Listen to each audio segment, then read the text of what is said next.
Grease is the word. Frankie Valley, 98.7 WFGR. It is 7 o'clock on the money. Andy O, Dave Cackley. You know where Frankie Valley was turning up quite a bit? I want to say West Michigan. No. Well, I mean, was completely wrong then. There's a casino in every corner, so sooner or later he's going to be there. Yeah. Or Tulip Time. Uh-huh. All the fun spots that the big stars hit, like Frankie Valley. He had a recurring role in The Sopranos. That's right. Over and over and over again. He played like an alderman or a councilman or something like that, and especially when they were working on the Esplanade. Yeah. Yeah, that was the Frankie Valley years. Yeah. You know who else turned up on The Sopranos quite a bit? Peter Riegler. Oh, you mean Riegert? Riegert, that's it. The guy from Animal House. Yep, Yeah. he turned up quite a bit. Did he eventually get whacked? No, he was one of those again, like a councilman or something like that. So he was just an ancillary character that would pop in and out from time to time. Who was the other one that shows up a lot in movies, and you would never, especially from Animal House, that you wouldn't even recognize unless you went back and looked at the pictures, is D-Day.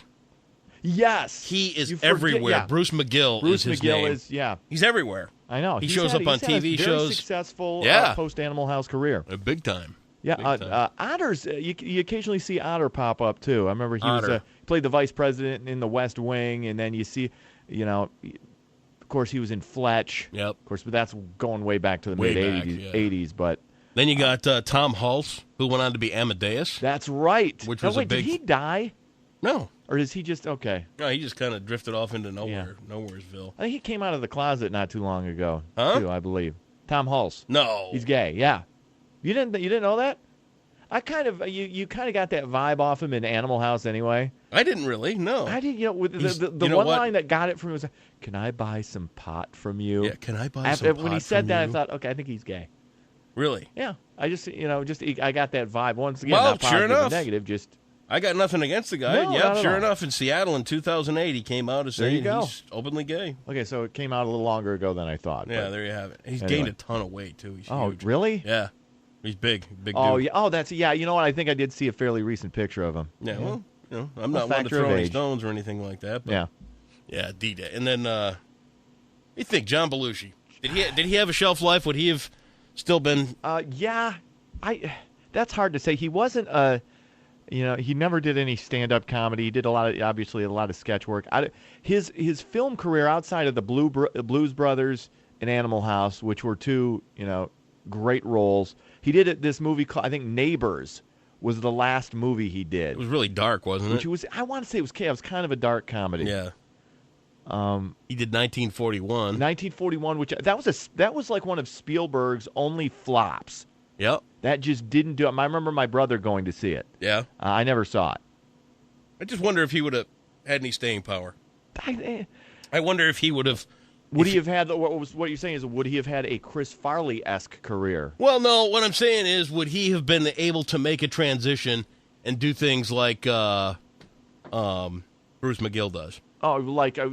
Could he just blend in to everything that he would have done, or would everything that John Belushi would have had to do, would it had to have been a John Belushi starring in type thing? Right.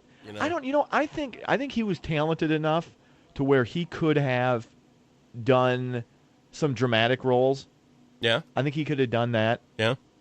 It's hard to say. With some of these, obviously exceptionally talented, couldn't control his vices, kind of like Chris Farley. Yeah. But yeah, it's hard to say what he would have done. But yeah, I'd like to think he would have had some staying power. Nice stroll down memory lane. Would you mind if we dance with your dates? Oh God, one of the great scenes ever. That movie, they thought that was going to cause rioting. They almost took that scene out of the movie. Is that right? They said, yeah. I was watching a biography on Animal House, and the studio executives were like, "Oh my God!" Well, that was like 78 or 79, wasn't it? They are going to riot in the theaters if you show that scene. And they took it to Richard Pryor. So I said, "That's hysterical. You can't take that out. You can't take that scene out of the movie." So left it in, and the rest is history. I had no idea. Yeah. Richard Pryor. That was 78 that movie came out. Unbelievable. Wow. All right. News. What do we got? Grand Rapids police still investigating the murder of an 18-year-old man who was gunned down last night, opening the door of a home on the city's southeast side. Victim was rushed to the hospital by other residents in the house. Investigators say they had a report of shots fired either at the same home or in the area in the 700 block of Neeland Avenue Southeast just a few days ago. So far, no arrests have been made. 4 students from East Rockford Middle School are back in class after being suspended 2 weeks ago for an incident that happened outside of the school. Reportedly, a 13-year-old girl was suspended along with 3 boys after she sent one of them a cell phone picture of her topless, and then it started to spread. Superintendent Mike Schibler said the district took action to suspend the students once the image had been brought into the school. He says that they will hold a forum for parents and students on sexting and internet safety next Thursday night at Rockford High School. Still can't believe something like that goes on. You know, you can believe it, but you can't at the same time. Do you think the texting and all that kind of crap that goes on in school today is equivalent to us when we were in school passing notes? Yeah. Yeah, obviously it's essentially the high-tech version of passing notes, but nobody was taking Polaroid shots of themselves topless and then passing that to whoever. You know, I've got boxes and boxes full of notes I passed in high school. I've got them all in this little cabinet down in the basement. Yeah. Every note I ever wrote to anybody, and they wrote back and whatever. I for some reason they're all in a shoebox in my basement. Isn't that the weirdest thing? You should take them out and read them one day. I don't know if I want to. I don't want to look back at what a mess I was as a kid. That's kind of, it's cute. I never passed notes in school. I was always afraid of the note getting, taken by the teacher, and obviously they read it out loud. Oh my God, it was embarrassing. So most of it went on in the halls. It's not like we were passing notes in class and things like that. But yeah, seriously, shoeboxes full of those notes. I was never a note reader. I always thought they were stupid. Especially, do you like me? Check this box. Yes, no, maybe. I never answered one of those. Really? Ever. I just kind of took it and tossed it. I was more like, do you like me? Check yes or no. I would check yes in big, bright marker. And then I'm like, please, please, please be my girlfriend. I'm going to go nowhere in this life. I need somebody to hang on to. I'm a little insecure. I'm kind of fat. Can you please love me? Please love me. Oh, God. That's how my notes always went. Ah, nice. Vice President Joe Biden is meeting today with I'll go to Whitmark and buy you a ring. I mean, and it's from Whitmark. It can't get any better than that, can it? That's the real deal. I spent $49 on this. At the Whitmark. At the Whitmark. It was either buy a cassette player or you a ring. I know I'm in the 9th grade, but I love you. I need you. Please be with me. Oh, God. Biden is meeting today with gun safety groups and victims organizations at the White House. It's part of a series of meetings taking place this week to address the issue of gun violence in America. Vice President will also be sitting down for talks with representatives from the National Rifle Association, as well as the entertainment and video game industries. It's Grand Theft Auto is what it comes back to. I'll be honest with you.